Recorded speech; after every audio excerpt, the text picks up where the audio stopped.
Buenas tardes, iglesia. Los saludo con la paz del Señor. Amén. Espero que se encuentren gozosos hoy. Amén. Lo invito a abrir su Biblia en Génesis, capítulo 39.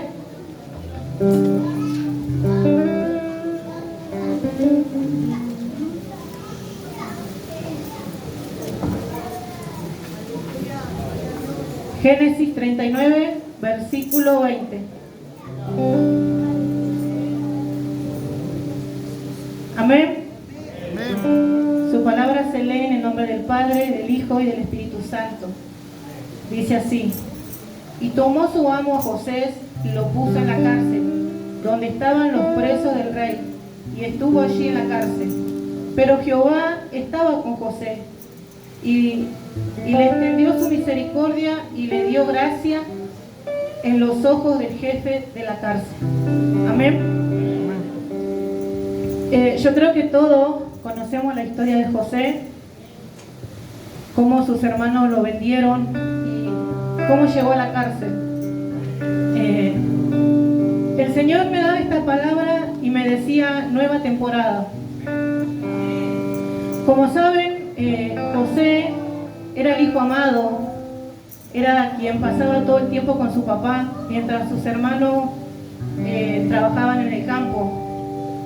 Y lo que el Señor me hacía entender que en esa circunstancia de hijo amado, de estar protegido por su papá, no se podía cumplir la voluntad de Dios. El Señor lo tuvo que sacar de ahí, de su comodidad, y llevarlo a su propósito. Amén. En primer lugar, yo veo cuando él es vendido como esclavo a Potifar, que el Señor le estaba enseñando ahí en esa casa, enseñando a administrar, porque el Señor tenía un propósito con él, de ser gobernador. Entonces el Señor lo estaba preparando para ese puesto.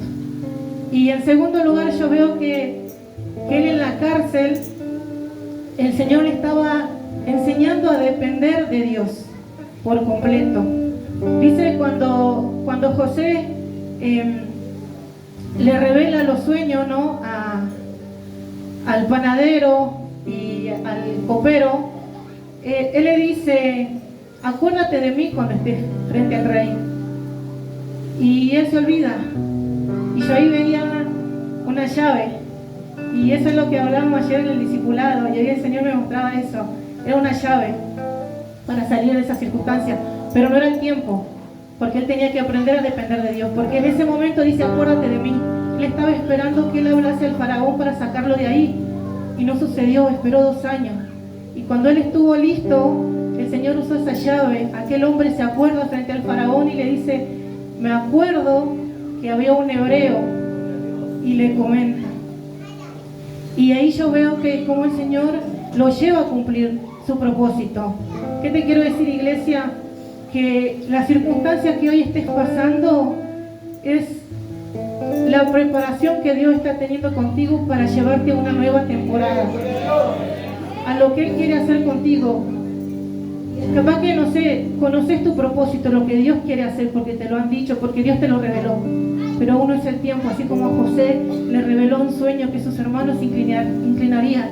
Pero llegó un tiempo y a él le tocó pasar por un proceso muy duro, de conocer de abajo, de sacarlo de la comodidad de tener todo, del amor de su papá, de no faltarle nada, a faltarle todo. Y cuando sus hermanos llegan a él, y él le manifiesta que era él, le confiesa que era él, ellos temen por lo que le hicieron.